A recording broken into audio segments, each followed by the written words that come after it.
Hi guys! Welcome to my mini vlog.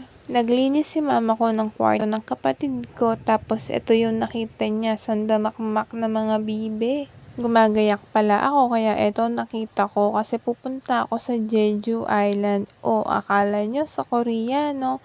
Samgyupsalan lang yon. Hindi pala ako mahilig sa samgyup kaya ito kapag kumakain kami, puro side dish lang ang kinakain ko kaya lagi akong sinasabihan na lugi yung binabayad ko. Siyempre kapag lumabas tayo, matik na may pasalubong. Kaya eto bumili ko ng puto bongbong tsaka ng bibingka.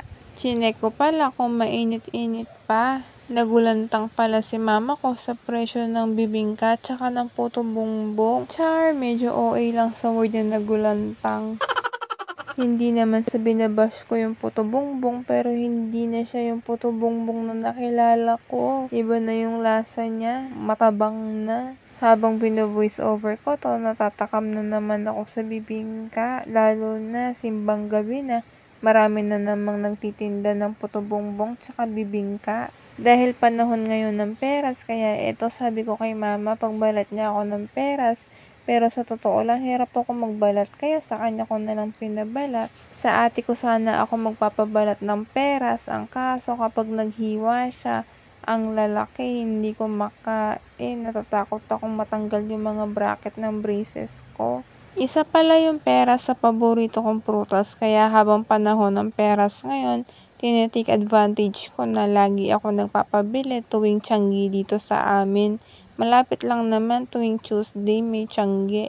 Kinahaponan naman, nagpabili lang ako ng cheesy fries tsaka ng corn dog kasi namimiss ko ng kumain. Tsaka parang ito na rin yung pinaka-banding namin kapag day off ko, yung sabay kami magme-merienda ng ate ko. Siyempre may kasama na rin tong pang-iinggit sa inyo para mapabili na rin kayo para sama-sama tayong maubos ang pera. Joke lang yon. Bumili rin pala kami nitong mochi mango kasi masarap din tong isabay doon sa corn dog tsaka sa fries. Ang kaso gusto ko nata, pearl yata yung pinalagay ni mama ko. Siyempre, ikokorek ko yung sarili ko, hindi pala to corn dog, it's moza dog.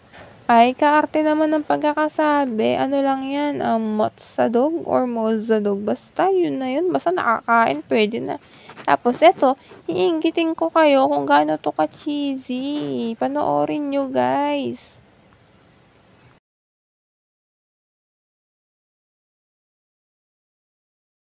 O, 'di ba napaka-cheesy niya at napakasarap niya lalo na kapag mainit.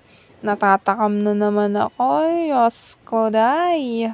Kinabukasan naman pala birthday nung ka-team ko tapos eto binilan lang namin siya ng cake. Siyempre petsa de peligro na. Kaya eto yung medyo mura lang yung binili ko. Hindi ko na sasabihin kung magkano at baka mapanood niya 'to. Hanggang dito na lang. See you on my next vlog. Bye!